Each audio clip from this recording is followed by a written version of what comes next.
Hello friends, welcome to DTS channel. இன்றைக்கி நம்ம சேனலில் என்ன பார்க்க போகிறோம்னா, வேலைக்கு போகிறவங்களுக்கும் பேச்சுலர்ஸ்க்கும் ரொம்பவே ஹெல்ப்ஃபுல்லாக இருக்கிற ஒரு இன்ஸ்டன்ட் புளியோதரை பேஸ்ட் எப்படி செய்யலான்னு பார்க்கலாமா. இந்த புளியோதரையை நீங்கள் செஞ்சு வச்சுக்கிட்டிங்கனாக்கா வெளியில் இருந்தால் 1 மாதம் கெடாது. ஃப்ரிட்ஜில் வச்சு யூஸ் பண்ணிங்கன்னா ஒரு 3 மாதம் வரைக்கும் கெடாமல் இருக்கும். அதை எப்படி செய்யலாங்கிறத வாங்க பார்த்துடலாம். ஒரு 50 கிராம் அளவுக்கு புளி எடுத்துக்கோங்க. அதை நல்லா தண்ணியில் ஊற வச்சிடலாம். நீங்கள் அவசரமாக வெளியில் போகிற மாதிரி இருந்துச்சுன்னா புளியை சுடு தண்ணியில் ஊற வச்சுக்கோங்க. புளி சீக்கிரமாக ஊறிடும். 1 டேபிள் ஸ்பூன் மல்லி, 1/2 டேபிள் ஸ்பூன் வெந்தயம், ஒரு 30 வரமிளகாய் எடுத்துக்கோங்க. இதுதான் தேவையான பொருள். அடுத்ததாக நம்ம புளியை நல்லா கரைச்சி எடுத்துக்கலாம். தூசி இல்லாமல் புளியை கரைச்சி எடுத்துக்கோங்க. கொஞ்சமாக உப்பு சேர்த்து கரைக்கும் போது இன்னும் ஈஸியாக நம்ம புளியை கரைச்சிடலாம். புளியை நல்லா கரைச்சிட்டு தூசி இல்லாமல் வடிகட்டி எடுத்துக்கோங்க. நம்ம கொஞ்சம் லேட்டாக எழுந்தால் கூட இந்த புளி பேஸ்ட் இருந்துச்சுன்னா டக்குன்னு பசங்களுக்கு லஞ்சு பேக் பண்ணி கொடுத்துடலாம். ஃபஸ்ட்டு கடாயில் எடுத்து வச்சுருக்கிற மல்லியை நல்லா வாசம் வர அளவுக்கு வறுத்துக்கோங்க. மல்லி நல்லா வாசம் வர அளவுக்கு வறுப்பட்டதுக்கப்புறம் அது தனியாக எடுத்து வச்சுட்டு, அடுத்ததாக வெந்தயத்தை சேர்த்து நல்லா செவக்கிற அளவுக்கு வறுத்து எடுத்துக்கோங்க. வெந்தயம் நல்லா வறுப்பட்டு வாசம் வந்துருச்சு. நல்லா செவந்ததுக்கப்புறம் அதையும் எடுத்து தனியாக வச்சுக்கலாம். அடுத்ததாக காஞ்ச மிளகாவில் பாதி மிளகாய் இப்போ வறுத்துக்கலாம்.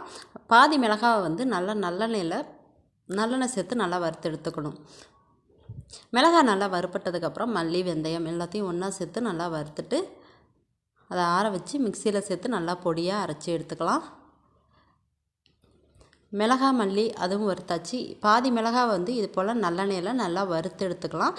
அதுதான் இந்த புளியோதரை பேஸ்ட்டுக்கு நல்ல ஒரு வாசத்தையும் டேஸ்ட்டையும் கொடுக்கும். மல்லி, வெந்தயம், மிளகாய் எல்லாத்தையும் இது போல் ட்ரையாக பொடி பண்ணிவிட்டு மிளகாவை மட்டும் இது போல் நல்லா பேஸ்ட்டாக அரைச்சி எடுத்துக்கலாம். புளியோதரை பேஸ்ட்டு செய்கிறதுக்கு நமக்கு பொடியும் மிளகாய் பேஸ்ட்டும் ரெடி ஆயிடுச்சு. கடாயில் ஒரு 100 கிராம் அளவுக்கு நல்லெண்ணெய் சேர்த்துக்கலாம். எண்ணெய் நல்லா காஞ்சதுக்கப்புறம் கடுகு, உளுந்தம் பருப்பு சேர்த்து நல்லா பொரிய விட்டுக்கலாம். கடுகு நல்லா பொரிஞ்சதுக்கப்புறம் 2 டேபிள் ஸ்பூன் கடலைப்பருப்பு சேர்த்துக்கிறேன். இந்த டைமில் நீங்கள் கடலை இருந்தாலும் சேர்த்துக்கோங்க, நிலக்கடலை. ஏன் பசங்க நிலக்கடலை சாப்பிட மாட்டாங்க, அதனால் நான் சேர்க்கல. எல்லாம் சேர்த்து பொரிஞ்சதுக்கப்புறம் கருவேப்பிலை சேர்த்துக்கலாம். பெருங்காயத்தூளும் சேர்த்துக்கிறேன். மிளகாய் கிள்ளி போட தேவையில்லை, ஏன்னா நம்ம ஏற்கனவே நிறையா மிளகாய் சேர்த்துருக்கிறதுனால கிள்ளி போடணும்னு தேவையில்லை. எண்ணெயிலே பெருங்காயத்தூள், மஞ்சத்தூள் எல்லாத்தையும் சேர்த்துடலாம். அப்போ தான் அதோடய ஃப்ளேவரெல்லாம் எண்ணெயில் இறங்கி நல்லாயிருக்கும் வாசம். எல்லாம் நல்லா பொரிஞ்சதுக்கப்புறம் கரைச்சி வச்சுருக்கிற புளி தண்ணியை சேர்த்துக்கோங்க.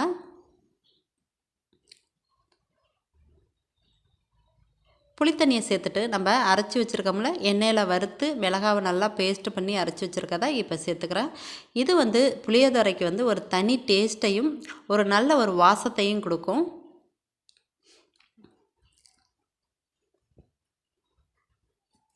இப்போ தேவையான அளவு கல்லுப்பு சேர்த்துக்கோங்க. கல்லுப்பு சேர்த்து தான் செய்யணும், அப்போ தான் நல்லாயிருக்கும்.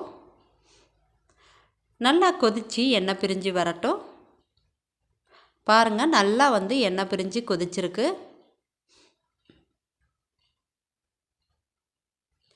நல்லா எண்ணெய் பிரிஞ்சு கொதித்ததுக்கப்புறம் நம்ம பொடி பண்ணி வச்சுருக்கிற அந்த பொடியை சேர்த்துக்கலாம்.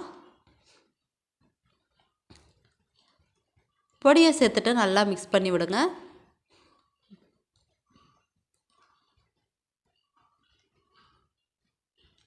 இந்த டைமில் ஒரு துண்டு வெல்லம் சேர்த்துக்கிறதுனாலும் சேர்த்துக்கலாம். நீங்கள் நல்லா கொதித்து கெட்டிப்பட்டு எண்ணெய் பிரிஞ்சு வந்ததுக்கப்புறம் அடுப்பை ஆஃப் பண்ணிவிட்டு நல்லா ஆற வச்சு ஒரு கண்ணாடி பாட்டிலில் ஸ்டோர் பண்ணி வச்சுக்கிட்டிங்கன்னா இந்த புளியோதரை பேஸ்ட்டு 1 மாதத்துக்கு வெளியில் வச்சுருந்தா 1 மாதம் கெடாமல் இருக்கும். இதே ஃப்ரிட்ஜில் வச்சு யூஸ் பண்ணிங்கனாக்கா 3 மாதம் கெடாமல் இருக்கும். ஃப்ரீசரில் வச்சா 6 மாதம் கூட கெடாமல் இருக்கும். இதை நல்லா ஆறின சாதத்தில் நல்லெண்ணெய் சேர்த்து இந்த பேஸ்ட்டை போட்டு சாதத்தை பெரட்டுனாக்கா ரொம்பவே சூப்பரான புளியோதரை சாதம் நமக்கு ரெடி ஆயிரும். அருமையான புளியோதரை பேஸ்ட்டு நம்ம வீட்டிலே ரெடி பண்ணியாச்சு. இதை வெளிநாட்டில் இருக்கிறவங்களுக்கும், ஹாஸ்டலில் தங்கி வேலை பார்க்குறவங்களுக்கும், அப்புறம் வேலைக்கு போகிறவங்களுக்கு இதை செஞ்சு கொடுக்கலாம். ரொம்பவே யூஸ்ஃபுல்லாக இருக்கும். பேச்சுலர்ஸ் கூட இதை செஞ்சு வச்சுக்கிட்டிங்கன்னா ரொம்ப ஈஸியாக இருக்கும். இந்த வீடியோ பிடிச்சிருந்தா வீடியோவை லைக் பண்ணுங்கள். இப்போ தான் நம்ம சேனலை புதுசாக பார்க்குறீங்கன்னா மறக்காமல் சப்ஸ்கிரைப் பண்ணுங்கள். பாய்.